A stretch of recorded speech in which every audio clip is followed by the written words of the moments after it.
Hi to the 8 people. We got 1, Hi. 2, 3, 4, 5. Show you, Kylie. 6, and then did you see Andrew? Got it. 7. Wait, and Megan. 8. There we go. Okay. Right. When I was younger, I would always get excited when I got to be left home alone because that meant I could sneak into the pantry and eat all the Oreos I want.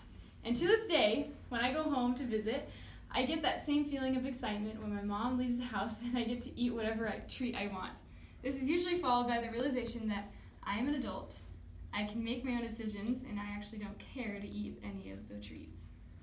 Memories such as this one cause me to consider how I got to this stage, where I can make my own decisions, have the knowledge of to discern right from wrong, and have perspective on why I choose not to do the things I was never allowed to do. What cause can I attribute this to? I credit my knowledge and moral structure to my parents' efforts in rearing me and 6 older siblings in the right direction. Standards were set high and trust led to opportunities of self-governing. My purpose in this discussion is to emphasize balance, trust, and moral structure in parenting and to bring to light the effectiveness of different parenting styles. We all know that parenting is a challenging task. Let's begin to understand why that is. In correspondence with the book of Genesis from the King James Bible, the existence of parenting dates back to the first family of Adam and Eve.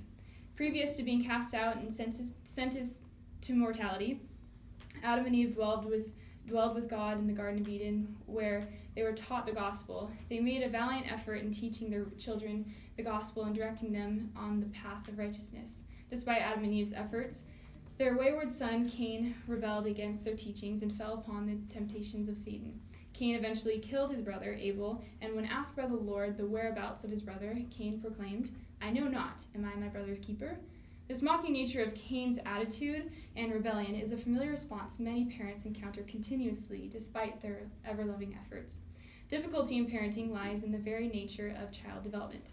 As a child moves through different stages of their development, they acquire new attitudes and interests through their learning. This is especially true beginning at age 9, where each child begins to gain a sense of self and individuality. According to an article published by the Center of Parenting Education, the common idea that parenting is like a roller coaster is due to the fact that your child goes through phases of equilibrium and disequilibrium depending on the age of development. Equilibrium refers to a period where your child is exhibiting more enjoyable and positive characteristics. Disequilibrium refers to a period where your child's tendencies are more difficult and challenging. These periods are cycled all throughout development, beginning at 18 months. Due to this cycle, periods of disequilibrium are sensitive times that should be handled with much more care and consideration when it comes to discipline and teaching. Parenting styles and child behaviors were studied by developmental psychologist Diana Baumrind in the late 1900s. Baumrind observed a number of preschool students that she came to categorize into 3 different groups depending on behavioral patterns. The children of Group 1 exhibited behaviors of assertiveness, self-reliance, self-control, optimism, and affiliation. Group 2 demonstrated discontent, withdrawn, and distrustful behaviors. The third group of children identified with behaviors of little self-control and self-reliance. After conducting experiments within the home and parental conferences of these children, Baumrind classified parenting into 3 approaches: authoritarian, permissive, and authoritative.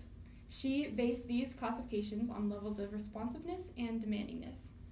Resistance in all governing platforms is driven by our human nature of agency, that is, being our freedom to choose for ourselves. H. Kodeman discusses this idea in his article titled "Freedom in Child Rearing, Critic of Parenting Practices from a New Perspective." He says, "As human beings, we hope and plan for this eventuality because we know that freedom is a condition of humankind. It enables us to be ourselves and to develop a sense of self, also vital to the concepts of being human and being an individual. Necessary for individuality, agency is a condition of humankind, and no matter how strict the controlling forces, it is something we may always obtain. Because of this agency, children choosing to resist is inevitable, causing grief and heartache in parental efforts. On the other hand, the favorable choice of compliance may also be made. agency is determining our response to laws and control, allow us opportunities to experience the consequences, whether they be good or they be bad. These consequences determine our learning and perspective on these laws of control. When a child places their hand on a hot griddle after being told by their mother to keep their hand away, they experience the consequences by their hands getting burned and the formation of a blister. This mother can put all the ice and aloe vera in the world on that burn to help alleviate the pain. However, the best way the child knows to never experience the pain again is to not do it. Oftentimes, this is how we learn. We all have laws to test in order to understand why exactly they are there in the first place. Our freedom to choose catalyzes our learning and development. The purpose of parental effort is to rear children in using their agency in correct ways. With Diana Baumridd's classifications of parenting styles, parents have developed varying approaches on how to achieve this. Regarding the determining levels mentioned earlier, demand refers to high standards and expectations of behavior, and warmth refers to responsiveness and understanding of the child. Authoritarian parenting corresponds with high levels of demand and low levels of warmth. Baumridd's classifications of parenting styles were explained in her article, Effects of Authoritative Parental Control and Child Behavior. She writes, the authoritarian parent attempts to shape, control, and evaluate the behavior and attitudes of the child in accordance with a set standard of conduct, usually an absolute standard, theologically motivated and formulated by a higher authority. She does not encourage verbal give and take, believing that the child should accept her word and for what it is right. With that, obedience is required regardless of reasoning. The opinions of an authoritative parent are expected to be understood by the child and accepted as their own. Authoritarian parenting does not regard much understanding of the child's emotional needs, and extreme disciplinary measures are enforced. An example of an authoritarian approach would be grounding a child for coming home later than the curfew time set by the parent without much consideration of an excuse. The goal of this approach is to teach a child adherence to authority. Contrastingly, the permissive parenting approach opposes authoritarian parenting almost entirely. Permissive parents maintain high levels of warmth and low levels of demand. Baumridd explains, the permissive parent attempts to behave in a non-punitive, accepting, and affirmative manner toward the child's impulses, desires, and actions. She allows the child to regulate his own activities as much as possible. This structure of parenting is driven by the principle of freedom and self-governing. Permissive parents set few expectations of behavior and do not sustain strict standards for the child. The parent attempts to use reason and manipulation rather than forces of power to accomplish her ends. In the example used earlier with the authoritarian style, the permissive parent would allow the child to set their own rule of curfew and allow the child to return home on their own terms. This approach emphasizes support of the child's beliefs, opinions, and interests. This, in turn, gives allowance for the child to develop self-identity absent of controlling forces. In balance of the two previous methods, authoritative parenting is found somewhere in between permissive and authoritarian parenting. This method is associated with high levels of demand as well as high levels of warmth.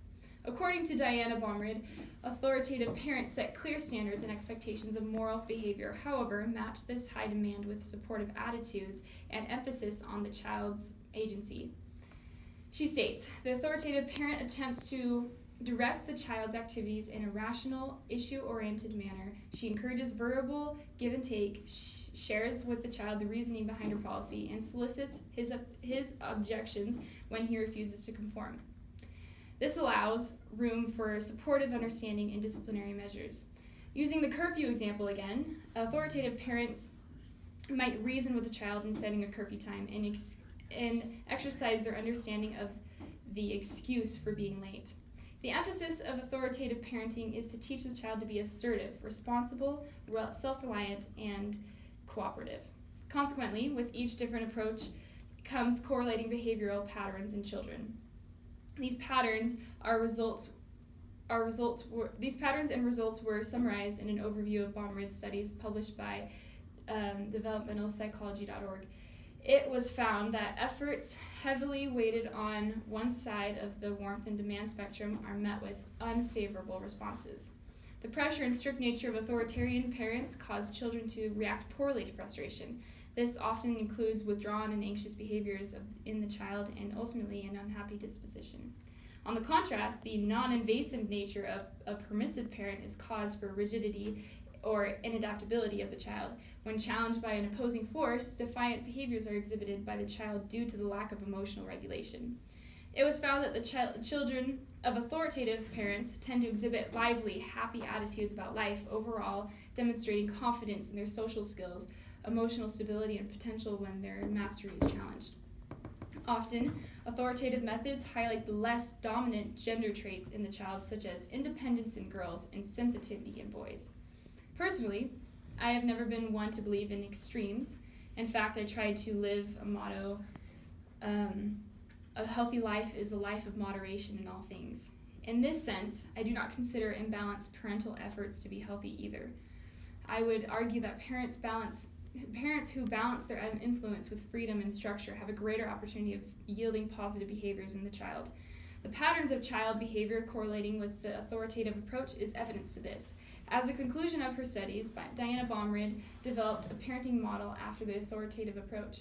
She develops this reasoning in her article titled "The Discipline Controversy Revisited." She explains, within the authoritative model, behavioral compliance and psychological autonomy are viewed not as mutually exclusive, but rather as interdependent objective. Children are encouraged to respond habitually and pro-social ways and to reason autonomously about moral problems and to respect adult authorities and learn how to think independently. Parents who apply this method of conduct allow the child to exercise their decision-making and experience the resulting consequences. And since practice makes perfect, by doing so, the child can more confidently enter the adult world with a greater understanding of how things work and which decisions are best. In consideration of agency and personal battles of an individual, I understand that this model of parenting is not bulletproof. As I discussed previously, we as humans have the freedom to choose for ourselves. In some cases, the authoritative method will not sustain enough to keep a child in line. Considering the situation with Adam and Eve, despite their loving efforts to rear their children towards righteousness, Cain still rebelled against them and against God. On the other hand, children of permissive and authoritarian parents are not always going to exhibit the same negative behaviors that Baumrind observed. They could very well develop those positive behaviors discussed earlier and become successful and confident individuals. Regardless of any amount of structure or love a child may have, ultimately, they still have the freedom to choose whichever path they want. However, this does not excuse parental efforts to be taken any less seriously just because they're just going to turn out how they will anyway. Parents still have a definite influence on moral character and ultimately an individual's ability to succeed. And with the authoritative model comes a greater opportunity in achieving this. If I were to pinpoint the most important characteristic in ensuring the success of an individual, I would argue it to be self-efficacy. Psychologist Albert Bandura defined this as one's confidence in their ability to accomplish specific tasks of achievement. From an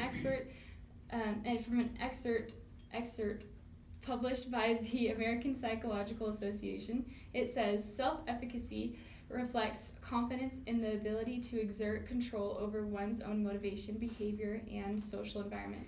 These cognitive self-evaluations influence all manner of human experience, including the goals for which people strive, the amount of energy expended toward goal achievement, and likelihood of attaining particular levels of behavioral performance.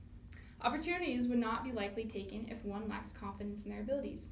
In high school, I did not have much going for me as far as ambition and drive. However, I credit this to my lack of confidence in my potential to really do anything of importance. It was not until I started running my junior year that this confidence was developed. As I ran more miles over time, I came to understand and appreciate my body and all of its capabilities. My confidence developed so much that I decided to train for a marathon my senior year of high school. I have since developed a goal of running at least one marathon a year, and so far I've been successful in accomplishing this goal. This kind of self-confidence does not need to be developed through something as extreme as running a marathon. Parents can help create this confidence in a child by demonstrating proper nurturing tactics. These favored behaviors of control and confidence is a direct reflection of how the parent presents themselves when governing their child. When nurturing is paired with concrete standards, the parent demonstrates self-control and emotional regulation. When parents adjust demands according to the child's ability, the child gains confidence in their competency and potential in becoming a successful individual. Now, being able to correlate these classifications with child behavior, it almost gives us a better perspective on the people in our lives and how they became to be the person they are. Now, don't mistake what I'm saying. I don't want to discredit any parents for their efforts. Parenting in all of its importance is an extremely difficult and stressful duty. However, it does need to be handled with care. Regardless of each parent's nature of governing, the sacredness of parenting goes far deeper than caring if someone cleaned their dishes. It is rooted in love, care, and safety for a child. Parental care among these classifications stem from the desire to raise a competent and successful individual. This desire is continuous in efforts to be a better future. However, this issue still remains in that parenting styles or approaches heavily weighing on one side of demand and warmth can have a greater contribution to interpersonal and personal battles of an individual. So what is the best approach for respecting agency of the child all while governing them to do what is right? An approach that is balanced in high demand and high warmth. My hope today is that we can all consider our own upbringing and ponder the things we were taught, how it contributed to who we are today, and make a plan for how we want to help our own children reach their full potential. Children need structure, but they also need love. Yeah.